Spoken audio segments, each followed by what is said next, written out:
হয়, ৰাজ্যৰ যি চৰকাৰী নিৰ্দেশনা এই চৰকাৰী নিৰ্দেশনা মানি আজিৰে পৰা ৰাজ্যৰ যিসমূহ বিদ্যালয় আছে এই বিদ্যালয়সমূহ খোলাৰ ইতিমধ্যে যো-জা কৰা হৈছে আৰু ইয়াত ইতিমধ্যে যিসকল ছাত্ৰ ছাত্ৰী এই ছাত্ৰ ছাত্ৰী উপস্থিত হোৱা পৰিলক্ষিত হৈছে। মই ভিডিঅ'ত মই দেখাবলৈ অনুৰোধ কৰিছোঁ। এনেদৰে যিসমূহ ছাত্ৰ ছাত্ৰী পাঠদানৰ কাৰণে আহিছে এইসমূহে এনেদৰে তেওঁলোকৰ যি সামাজিক দূৰত্ব সেই সামাজিক দূৰত্ব বজাই ৰাখি তেওঁলোকে এনেদৰে পাঠদানৰ বাবে তেওঁলোকে প্ৰস্তুত হোৱা পৰিলক্ষিত হৈছে।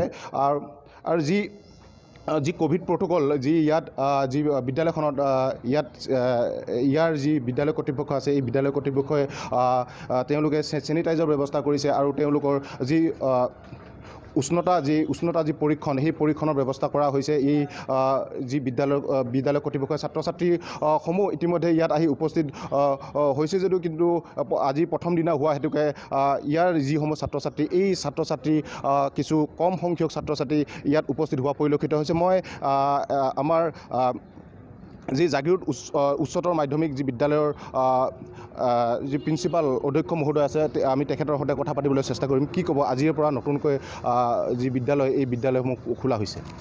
নহয়, আচলতে ছমাহৰ বিৰতিৰ পিছত আমাৰ পুনৰবাৰ এতিয়া আজিৰ পৰা পাঠদান আৰম্ভ কৰিবৰ কাৰণে চৰকাৰে নিৰ্দেশনা দিছে।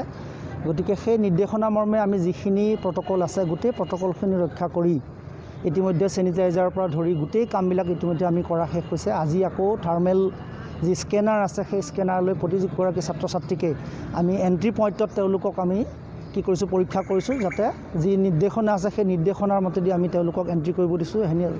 হেণ্ড চেনিটাইজাৰ তেওঁলোকলৈ আমি ৰাখিছোঁ। লগতে শিক্ষাগুৰুসকলৰ যি 50% শিক্ষক শিক্ষয়িত্ৰী আহিব লাগে তেওঁলোকো ইতিমধ্যে আহি আমাৰ পাঠদানৰ কাৰণে সাজু হৈ আছে।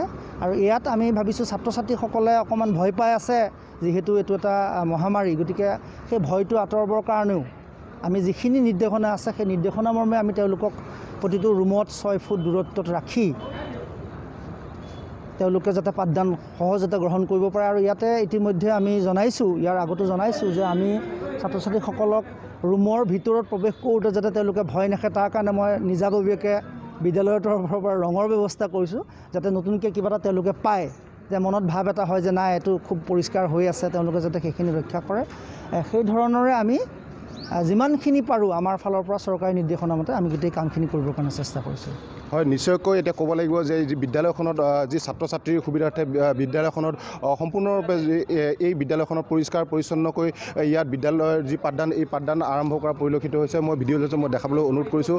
এনেদৰে যিসকল ছাত্ৰ ছাত্ৰী আছে ছাত্ৰ ছাত্ৰীসকল প্ৰৱেশ কৰাৰ যি দুৱাৰমুখ আছে এই দুৱাৰমুখত কিন্তু এনেদৰে তেওঁলোকে উষ্ণতা পৰীক্ষণৰ ইয়াৰ বিদ্যালয় কৰ্তৃপক্ষই ব্যৱস্থা কৰিছে। মই আকৌ যদি ভিডিঅ' জেনছক দেখাবলৈ মই অনুৰোধ কৰিছোঁ। এনেদৰেই যি তেওঁলোকৰ যি নিয়মাৱলী এই যি বিদ্যালয়ৰ যি গেট আছে এই গেটৰ সন্মুখত এনেদৰে আঁৰি দিয়া দেখিবলৈ পোৱা গৈছে।